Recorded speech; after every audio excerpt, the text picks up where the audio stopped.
Sveiki visi, su jumis aš, Andrius Jaspeks, ir šiandien mes renkame buldus po tokios pertraukėlės ir atnaujinsim, kągi tą patį pigiausią variantą. Į kokią progą mesgi atnaujinime tos buldus, tai būtent atsitinka Intelio dėka, jie išleido naujus procesorius. Ne visi iš ties mus taip stebino, kad aš dabar skubu visus buldus atnaujinti, bet kai kurie iš jų iš ties yra įspūdingi. Galime pradėti būtent nuo procesoriaus. Šiame bulde tai bus Intel Pentium G4 560, tai nebus pats geriausias tas Pentium būtent tos naujausios kartos procesorius, bet tiesiog už jo kainą. Kas tie 60 eurų?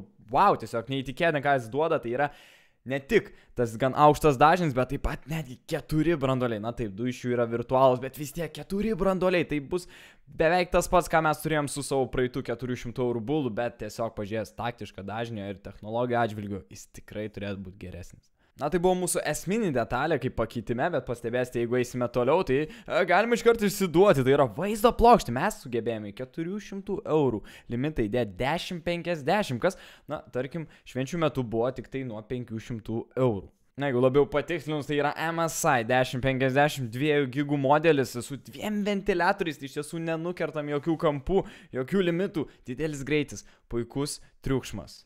Jeigu būna puikus triukšmas.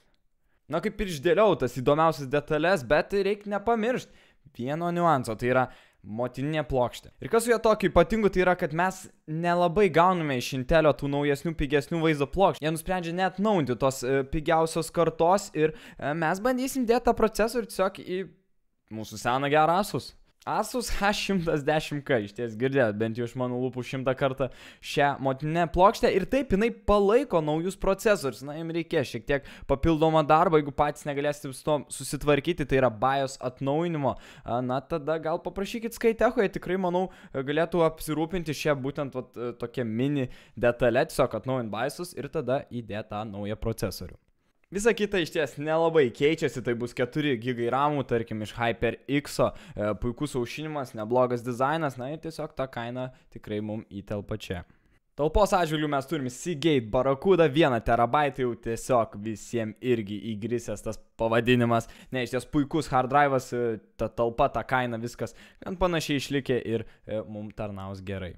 Maitlokio atžvilgiu aš dabar tiksliai nepamenu, ką mes ten dėjome, bet Corsairas mums siūlo VS 450 W galios maitlokį, kuris tikrai nėra labai kažkom ypatingas, bet tiesiog ką mes būtent dabar radome Skyteche ir už pigesnę kainą, kad įtalpintos geresnius komponentus mes galime jį čia naudoti. Ir beliko ką mums padaryti, tiesiog visą šį neįtikėtiną dalyką įdėti į korpusą ir, na, mes nedėsim į jokį baisų ir blogą korpusą. Gal šiek tiek mažesnį, tai yra iš tą Sento, vieną pigesnių korpusų, kurio mes radom ir naudojom švenčių metu, tai jis ir šį kartą mums puikiai tarnaus. Na, iš tiesų dabar tiesiog apibendrinus tą buldą visą, tai yra labai geras patobulėjimas, pagerėjimas nuo mūsų tiesiog prieš mėnesį, atrodo, rinktų buldo, gal tiesiog naujesnės technologijos, geresnis procesorius, geresnė vaizdo plokštė ir net tiesiog palyginu šalia viens prie kito, jis ir pigesnis išėjo mums, tai, nežinau, wow. Na tai yra tiesiog minimalus, va tas pagerėjimas, kas va tiesiog laukite, gal nepirkote švenčių metu, tai gal leisite dabar savo įsigyti šį kompiuterį. Tai tiek naujienų, nežinau, ar atnaujinsim kitus buldus, gal lauksim tų išsvajotų AMD ir susitiksim sekančiam video. Iki.